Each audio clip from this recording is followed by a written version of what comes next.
Alors bonjour à tous, merci également au professeur Berry pour son invitation et à vous pour votre présence aujourd'hui. Donc en effet, moi je vais vous parler de quelque chose de très différent. On va commencer à se rapprocher un petit peu de notre époque, même si les échelles de temps qu'on manipule en paléontologie peuvent être énormes elles aussi, et impalpables même pour nous, parce qu'on va parler en plusieurs dizaines de millions d'années, souvent. Ici, je vais vous parler d'un aspect qui se développe de plus en plus en paléontologie, c'est l'utilisation de l'imagerie 3D. Alors, souvent la paléontologie, c'est une discipline pour laquelle les gens ont un certain affectif, notamment pour l'image d'aventurier un petit peu qu'on va retrouver derrière. Alors, le très jeune public a un gros affectif pour cette discipline, aussi pour les organismes effectivement qu'on va y décrire, notamment les dinosaures. Le corollaire de cette image que les gens en ont, c'est que souvent aussi, à l'inverse, certaines personnes peuvent considérer la paléontologie comme une discipline un petit peu poussiéreuse, dépassée. Alors qu'en fait, ce n'est pas du tout le cas. Aujourd'hui, la paléontologie, c'est devenu une discipline extrêmement technologique et extrêmement avancée, avec notamment des études qui peuvent se faire donc, en imagerie 3D, comme on va le voir là, avec une base qui repose sur l'utilisation de scanners à rayons X, et voire même d'accélérateurs de particules, comme ici le synchrotron ESRF à Grenoble. Donc en fait, aujourd'hui, la paléontologie, c'est vraiment devenu une science à la pointe de la technologie, et c'est un petit peu ça que je vais essayer de vous présenter aujourd'hui.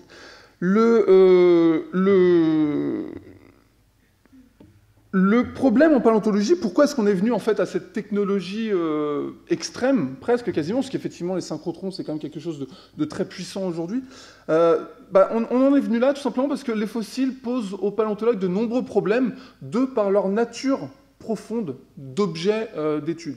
Déjà, les fossiles, par définition, c'est quelque chose de rare. La fossilisation est un phénomène rare, donc les fossiles sont forcément rares, même si on en connaît énormément, ça représente qu'une infime partie de la biodiversité passée. Ils sont également fragiles, ça a beau être de la roche, ça reste extrêmement fragile. Et donc, la conséquence, c'est que les études qu'on va pouvoir mener sur ces objets ne peuvent pas être destructives. Un fossile, c'est quoi? C'est un objet biologique contenu dans de la roche, dans une gangue de roches, et il s'avère qu'il arrive parfois que cette gangue de roches ne puisse pas être éliminée physiquement, mécaniquement, et que donc on ne puisse pas accéder à l'information qu'on recherche. Donc là, l'accès à la donnée va être impossible. Et enfin, il s'avère que parmi l'ensemble des études qu'on peut réaliser sur ces objets du passé, il y a notamment des études de relations de parenté pour replacer dans l'arbre du vivant la position de nos différents spécimens. Il s'avère que pour définir ces relations de parenté, on a besoin, ou du moins ça nous apporte un grand nombre d'informations, on a besoin d'accéder aux structures internes des objets.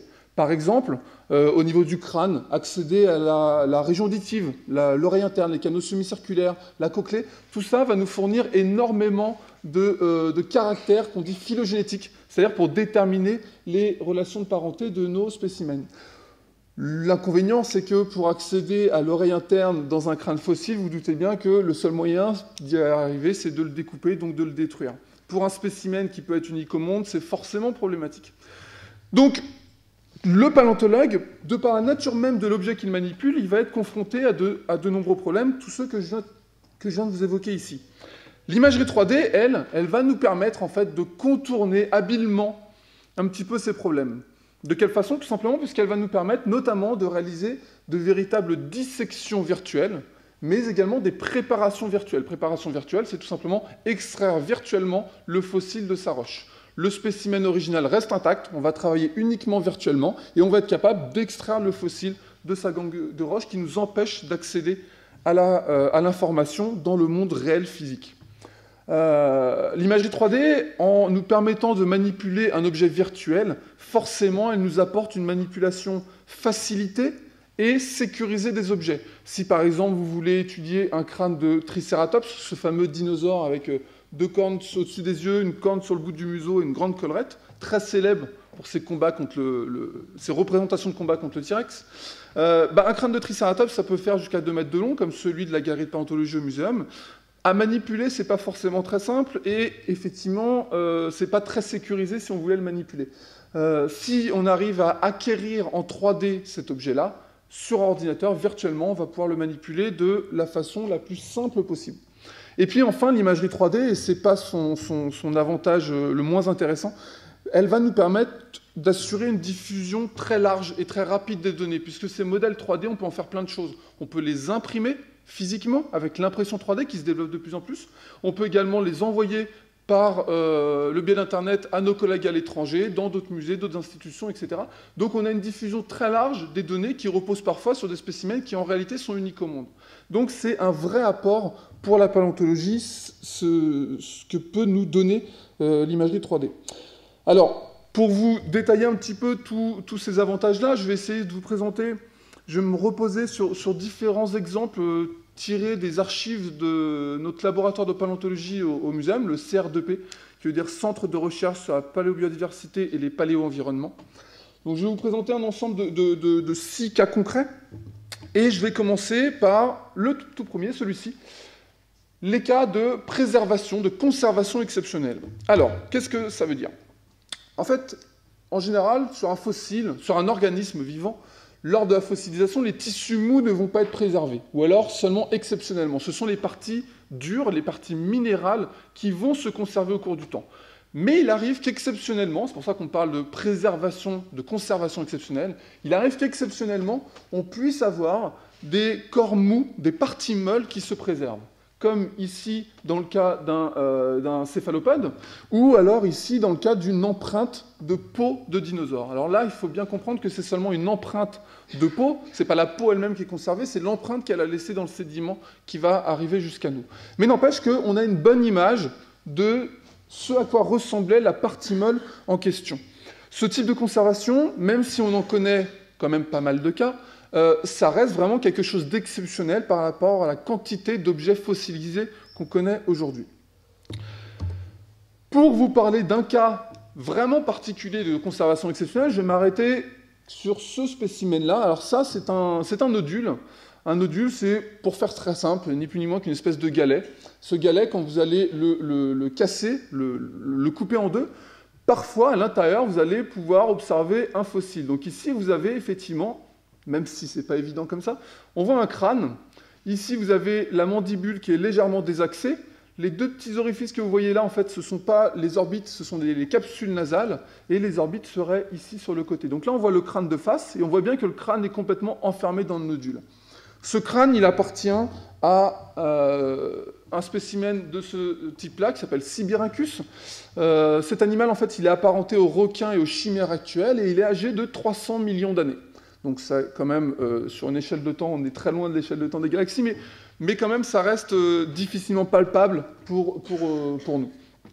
Il se trouve que ce type de préservation en nodule, c'est impossible à préparer, c'est beaucoup trop compliqué, trop induré comme sédiment.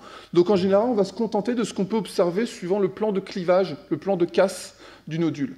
Mais grâce aux techniques modernes, notamment d'imagerie par rayon X, on va être capable d'aller extraire virtuellement ce crâne que vous voyez ici, en vue de face, qu'on peut comparer à ce qu'on voit ici. On va être capable de l'extraire entièrement virtuellement de sa gangue de roche. Vous retrouvez très bien ici la mandibule qui a été repositionnée.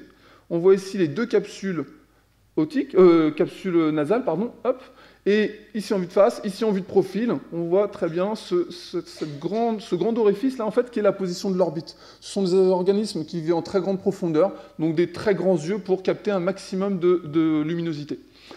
Ce qui est intéressant, c'est qu'on ne va pas se contenter, grâce à l'imagerie 3D, on ne va pas se contenter de uniquement aller voir ce qui se passe à l'intérieur de la roche pour en extraire le fossile. On peut, comme je vous le disais, également aller voir ce qui se passe à l'intérieur du fossile lui-même. Et c'est exactement ce que vous voyez ici par transparence. En rouge, vous avez ici une modélisation de la boîte crânienne qui est donc censée contenir le cerveau à l'intérieur de ce crâne. Le cerveau étant une partie molle, on ne s'attend pas à l'y trouver, évidemment.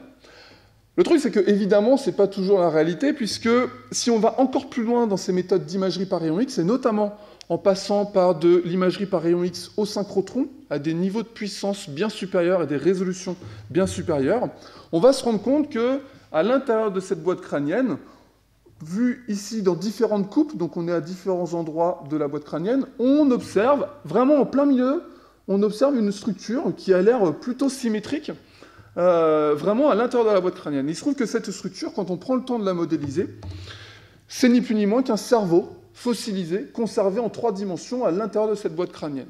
Alors une chose intéressante, on voit que le cerveau n'occupe pas l'ensemble du volume de la boîte crânienne. C'est le cas chez nous, c'est pas le cas chez cet organisme-là. C'est pas du tout surprenant en soi, mais effectivement, c'est quand même notable. Ce qui est très intéressant dans cet exemple ici, c'est que là, on a un vrai travail possible sur un vrai travail de neuroanatomie possible sur un organisme vieux de 300 millions d'années. En fait, ce que vous avez ici sous les yeux, c'est le plus vieux cerveau de vertébrés connu à l'heure actuelle. On peut le décrire parfaitement avec toutes les arrivées des nerfs. Toutes les caractéristiques morphologiques d'un cerveau peuvent se retrouver et se décrire sur ce spécimen-là. Encore une fois, ce qui est extrêmement important à bien comprendre, c'est que normalement, on n'aurait pas dû pouvoir accéder à cette information. Il n'est même pas dit qu'en admettant qu'on puisse faire une préparation mécanique, physique de l'objet, il n'est même pas dit qu'à l'œil nu, on aurait pu voir la différence entre le sédiment qui a rempli cette boîte crânienne et le cerveau lui-même. Mais il se trouve que grâce à ces techniques d'imagerie par rayon X qui reposent sur des capacités informatiques très importantes, on va être capable de faire une distinction dans la nature même des matériaux qui composent l'objet. Et donc, c'est ce qui nous permet de mettre en évidence ce cerveau fossile de la meilleure des façons. Donc voici un premier exemple typique de ce qu'on va appeler la conservation exceptionnelle. Maintenant, le paléontologue, il est confronté également à d'autres soucis, toujours avec son objet d'étude, qui est vraiment un objet d'étude compliqué, puisque les fossiles sont le plus souvent incomplets et même désassemblés. En réalité, il n'y a que dans les films qu'on voit le paléontologue qui se pose un genou sur le terrain, qui souffle sur le sable et le squelette apparaît d'un seul tenant en articulation. Ça, c'est non seulement rare, mais ça n'arrive quasiment jamais. Donc le plus souvent, ces fossiles sont incomplets et désassemblés. Et ça, c'est tout simplement lié à tout ce qui va se passer entre le moment où l'animal est mort et le moment où le paléontologue va retrouver ce fossile. On peut avoir, suite à la mort de l'animal, l'action de différents charognards qui vont attaquer le cadavre de l'animal en question avant qu'il puisse être enfoui. Du coup, si ces charognards emmènent un membre postérieur pour aller le manger plus loin, forcément, c'est un membre postérieur qui va manquer sur le squelette. Ensuite, on peut avoir une absence, comme je vous l'ai dit, une absence de fossilisation de certaines parties de l'animal. Les parties mâles ne sont pas conservées, mais également les parties moins minéralisées, comme par exemple le cartilage. Le cartilage se fossilise que dans de très rares cas.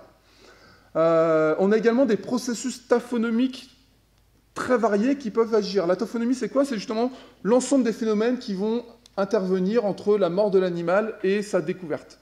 Par exemple, imaginez que l'animal se fasse emporter dans un courant d'eau, il meurt noyé dans ce courant d'eau, le squelette va se déposer au fond du courant, mais sous l'effet de ce courant, ce squelette, une fois décomposé complètement, le squelette peut être dispersé tout le long du cours d'eau. Donc là, encore une fois, on va avoir un spécimen désassemblé.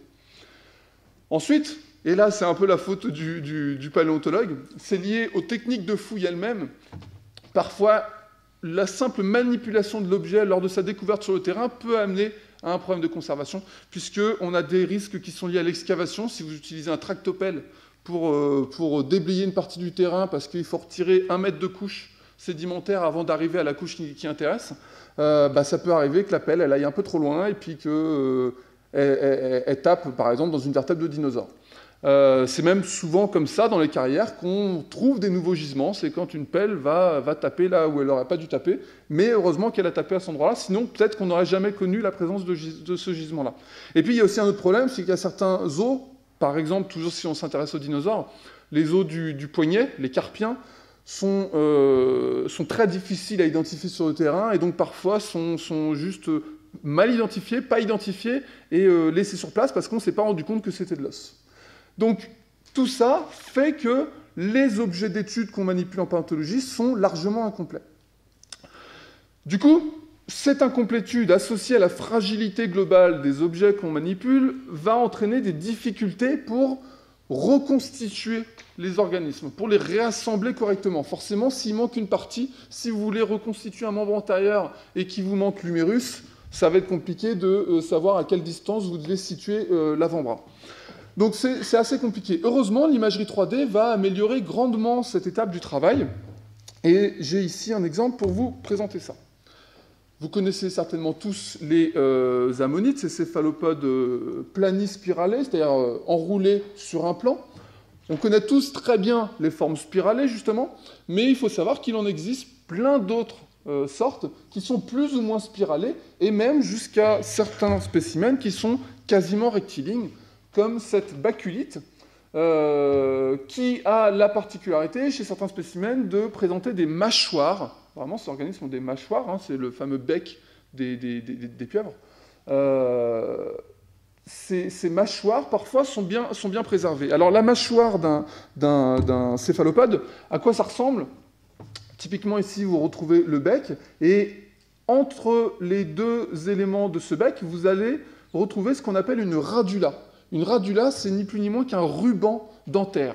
Donc, vous avez ici la position de la radula, et ici, au microscope électronique, une vue de la radula de cet organisme-là. Donc, c'est un vrai ruban dentaire avec des dents de différentes formes qui sont alignées tout le long du ruban. Ici, vous avez un fragment, une portion de fossile de baculite. Donc, on a en gros ce qui correspond à cette portion-là, ici. Et le petit point vert, ici, c'est un laser qui marque la position de la radula dans ce spécimen. Donc, la position de ce ruban dentaire dans ce spécimen. Ce spécimen, il a été scanné par rayon X au synchrotron à Grenoble. Et grâce à ça, on a pu mettre en évidence la présence des dents, la conservation des dents dans cette baculite. Voilà ce que ça donne. On voit que c'est un joyeux foutoir, hein, tout est mélangé, forcément. Ça, c'est lié à la conservation elle-même, à la fossilisation, à toute cette taphonomie. Toutes les dents sont mélangées. Forcément, c'est extrêmement compliqué de savoir précisément ce qui se passe. Mais, encore une fois, grâce à l'imagerie 3D, déjà, on a pu extraire chacune de ces dents. Vous avez ici une barre d'échelle. Cette barre-là représente 1 mm, donc vous imaginez bien la taille des dents. C'est quelque chose qui aurait été, encore une fois, impossible à préparer mécaniquement, physiquement. Grâce à l'imagerie 3D, pourtant, on va être capable d'isoler indépendamment chacune de ces dents et de les repositionner pour reconstituer ce ruban dentaire. Et ça donne quelque chose comme ça, où on a vraiment un ruban dentaire qu'on peut maintenant même comparer à des formes actuelles, typiquement ici. Et il faut savoir que ce ruban dentaire, la morphologie des dents, la disposition de ces dents, on voit que ce n'est pas la même chose entre ces deux organismes, renseigne énormément sur les relations de parenté de ce spécimen par rapport aux organismes actuels, et même également sur son écologie, la façon de se nourrir, le type de proie, etc., etc. Donc là encore, c'est un travail qui aurait été strictement impossible sans l'aide de l'imagerie 3D. Un autre exemple.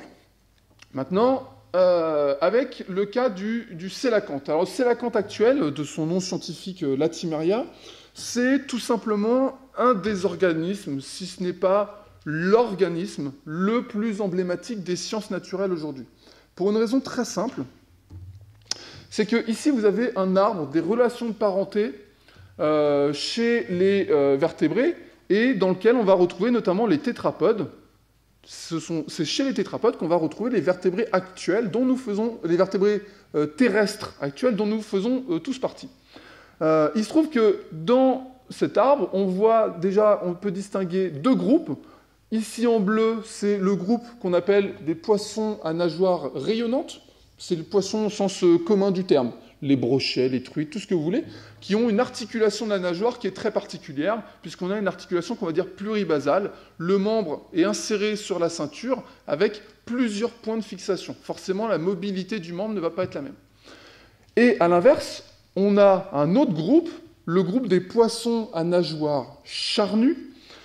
Ces poissons à nageoires charnues ont une articulation de la nageoire que vous voyez ici qui est complètement différente, puisqu'on n'a plus maintenant qu'un seul élément qui articule le membre sur la ceinture. Un seul élément, ça veut dire qu'on va avoir des rotations qui sont beaucoup plus simples, qui sont possibles maintenant, donc une mobilité du membre complètement différente. Il se trouve que ces poissons à nageoires charnues trouvent leur origine, donc forcément en milieu marin, et c'est dans ce groupe des poissons à nageoires charnues qu'on va retrouver l'origine des vertébrés terrestres. Et il se trouve que dans l'histoire de ce groupe des poissons à nageoires charnues, les sélacanthes, ils ont une position très basale. En fait, ce sont, parmi les organismes actuels, nos plus proches cousins marins par rapport à nous, vertébrés terrestres. Donc vraiment, c'est une position très importante dans l'histoire des vertébrés. Ces sélacanthes, ils ont une particularité, qui est en fait une particularité de ces poissons à nageoires charnues, c'est d'avoir un crâne qui possède une articulation supplémentaire par rapport à la nôtre, c'est une articulation intracrânienne. Alors je m'explique, on va détailler juste ce crâne. Alors ici en beige, c'est vraiment les parties osseuses. En bleu, vous avez les parties cartilagineuses du crâne. En fait, ce crâne, si on en retire la mandibule, on a maintenant la partie haute du crâne, la boîte crânienne. Et bien cette boîte crânienne, elle peut se diviser en deux parties. On a ici une articulation intracrânienne. Cette articulation intracrânienne, c'est une caractéristique des poissons à nageoires charnues, mais il se trouve que cette caractéristique, elle a été secondairement perdue au cours de l'évolution chez deux groupes. Les poissons à respiration aérienne, dont font partie les poissons à poumons, dont font partie les dipneustes, et également les tétrapodes, et notamment les vertébrés terrestres. Effectivement, nous, on n'a plus d'articulation qui va séparer notre boîte crânienne en deux. Pour autant, ce caractère, il est extrêmement important, puisqu'il est, normalement, c'est un caractère de l'ensemble du groupe, qui a été secondairement perdu. Et il se trouve que dans cet arbre-là, si on retranche, si on retire l'ensemble des groupes qui sont aujourd'hui complètement disparus, voilà ce qu'on a. Il nous reste le seul représentant actuel des poissons à nageoires charnues qui possède encore cette articulation intracrânienne, c'est le sélacanthe. Donc c'est le seul organisme actuel qui nous permet d'étudier la mécanique de ce caractère. Sauf que le sélacanthe, c'est un organisme qui vit en grande profondeur. Les populations, alors il y en a déjà plus que quelques centaines d'individus dans le monde, en Afrique du Sud, en Indonésie notamment. Les populations les plus accessibles se trouvent en Afrique du Sud, avec une profondeur aux alentours de 110-120 mètres. C'est un animal, peut-être d'un point de vue anatomie, c'est peut-être un des vertébrés qu'on connaît le mieux aujourd'hui parce qu'il a été disséqué dans tous les sens. Mais malheureusement, d'un point de vue biologique, par contre, on connaît très peu de choses, voire quasiment rien, parce qu'il est très difficile d'accès. Alors certains plongeurs aujourd'hui, notamment en collaboration avec une équipe de chercheurs du laboratoire de paléontologie du Muséum, ont pu partir à la rencontre du sélacanthe pour l'observer en grande profondeur avec des caméras haute définition. Mais il n'empêche que pour étudier la mécanique du crâne, c'est pas quelque chose qu'on peut faire comme on veut.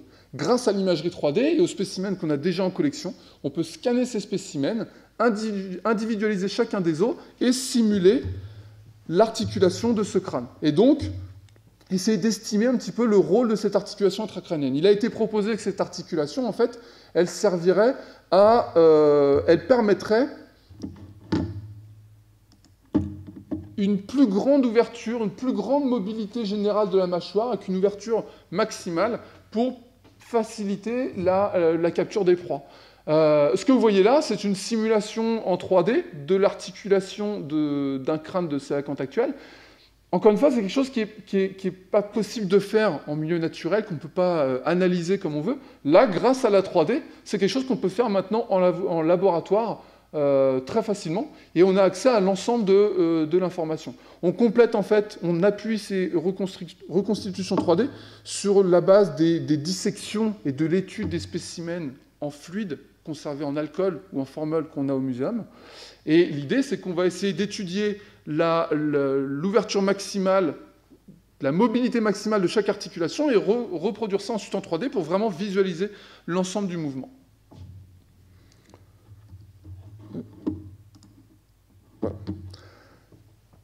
Maintenant, un autre point, ça va être un petit peu tout l'inverse. On a beaucoup parlé des dinosaures.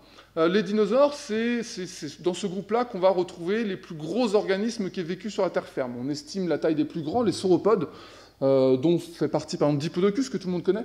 Les sauropodes, on a estimé leur taille jusqu'à 40, 50 mètres. Pour des poids, les estimations sont montées jusqu'à plus de 100 tonnes. Donc c'est vraiment des gros organismes.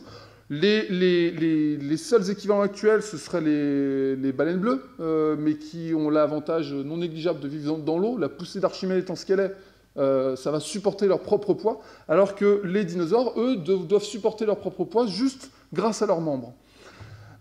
Donc on a d'un côté des dinosaures qui sont énormes, que tout le monde connaît, qui sont évidemment difficiles à manipuler. La 3D nous apporte beaucoup sur ce point-là, puisqu'on va pouvoir scanner des gros objets et les manipuler un peu comme on veut. Et puis, à l'exact opposé du spectre, on a des organismes infiniment petits, comme par exemple les foraminifères. Les foraminifères, en fait, ce sont des organismes unicellulaires qui sont dotés d'une coquille externe. Ils sont très très abondants dans le registre fossile depuis longtemps, depuis 540 millions d'années, et ils sont extrêmement diversifiés. On connaît énormément de morphologie de foraminifères. Si on devait comparer ça à quelque chose, on pourrait comparer ça à des flocons de neige en termes de diversité. D'accord ? Les foraminifères, ils ont un très grand intérêt en paléontologie et même en pétrologie, puisque ce sont des marqueurs biostratigraphiques extrêmement puissants qui vont nous permettre de dater très précisément les roches sédimentaires. Donc souvent, dans les grandes compagnies pétrolières, il y a des spécialistes des foraminifères qui sont recrutés pour aider à la datation des gisements et être sûr d'aller taper au bon endroit.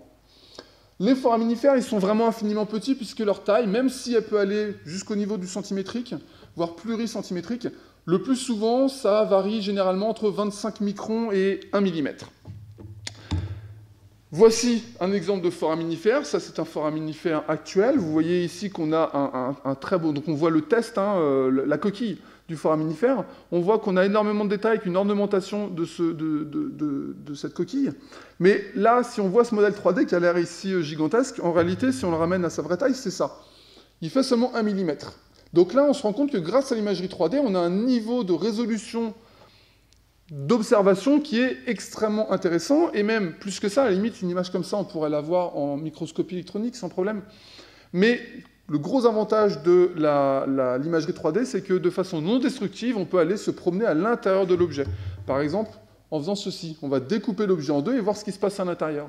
Et là, on a tout de suite, en une image, on a représenté le mode de croissance des foraminifères, où en fait, on a une cellule qui va se constituer une loge, et cette loge, on a des loges supplémentaires qui vont se former au cours du temps, de plus en plus grandes, et donc on a un mode de croissance comme ça, un petit peu en spirale, avec des loges de plus en plus grandes.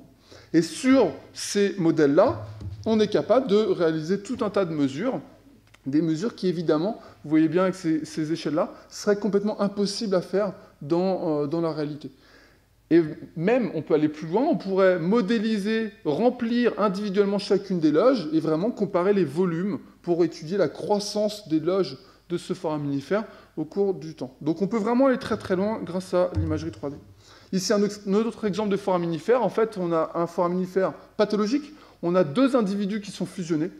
On a ici un plan de coupe qui doit être à peu près là, où on voit les premières loges en train de croître. Hop. Et puis si on va un peu plus loin dans le spécimen, on voit ici le point de départ du deuxième individu avec, pareil, les loges en spirale. Et on voit bien le point de fusion des deux spécimens. Et là encore, on peut réaliser toutes les mesures qu'on veut sur l'objet. Maintenant, quelque chose de tout à fait différent, encore une fois, qui nous est permis uniquement grâce à l'imagerie 3D, ou du moins l'imagerie 3D va nous apporter un visuel qui est extrêmement intéressant pour l'interprétation de ce qu'on observe. On a le cas ici de l'exemple de baleines à bec. Alors, les baleines à bec, ce sont des baleines à dents dont le rostre est allongé et peut prendre différentes formes suivant les groupes. Les baleines à bec, ce sont les plus grands plongeurs parmi les organismes à respiration aérienne, puisqu'ils peuvent plonger pendant 1 à 2 heures pour des profondeurs allant de 1000 à 3000 mètres.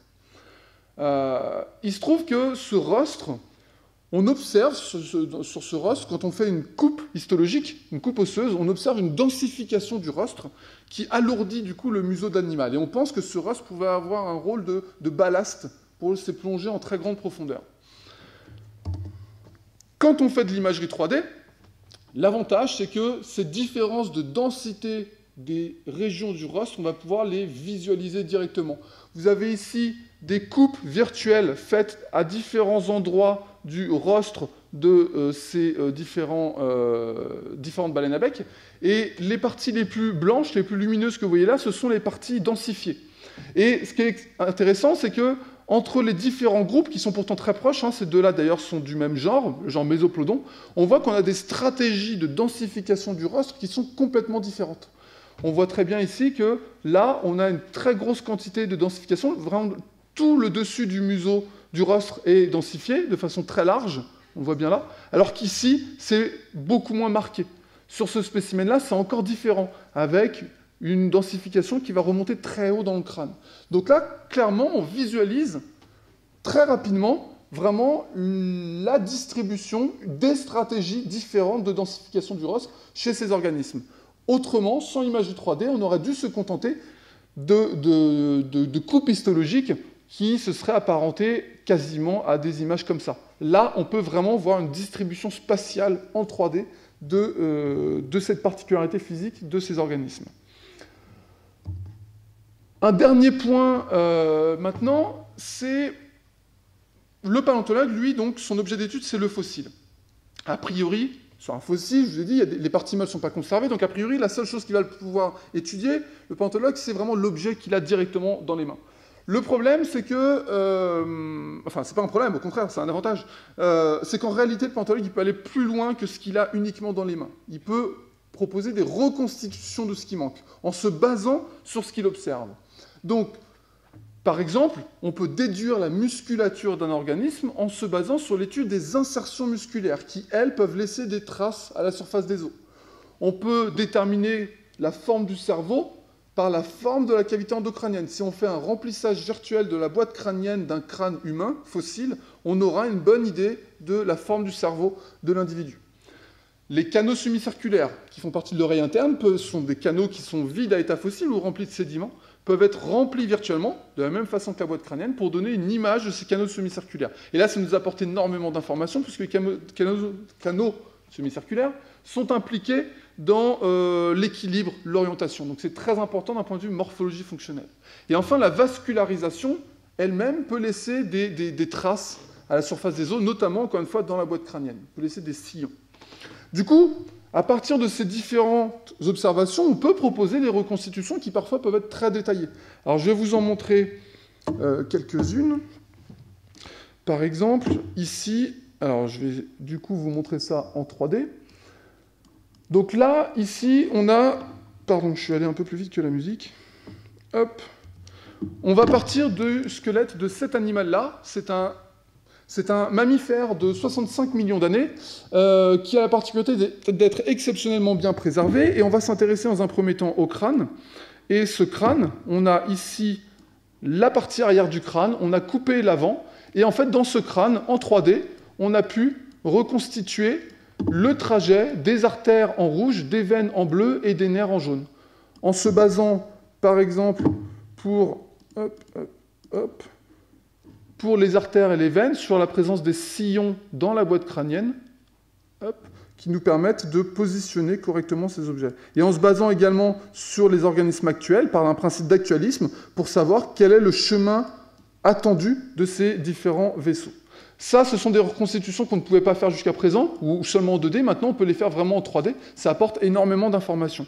On peut aussi aller plus loin en faisant des reconstitutions de pose de vie de l'animal. On va remonter le squelette virtuellement, avec ici l'animal dont on pense qu'il avait un mode de vie arboricole, reconstitué en position de vie sur une branche.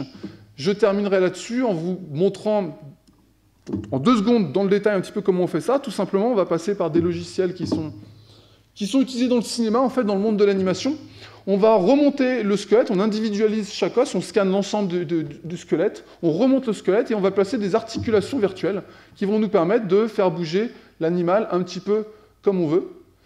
On a des contrôleurs qui vont nous permettre de faire bouger le crâne, la mâchoire. On a des contrôleurs au niveau de la colonne qui vont nous permettre de faire bouger, par exemple, la queue.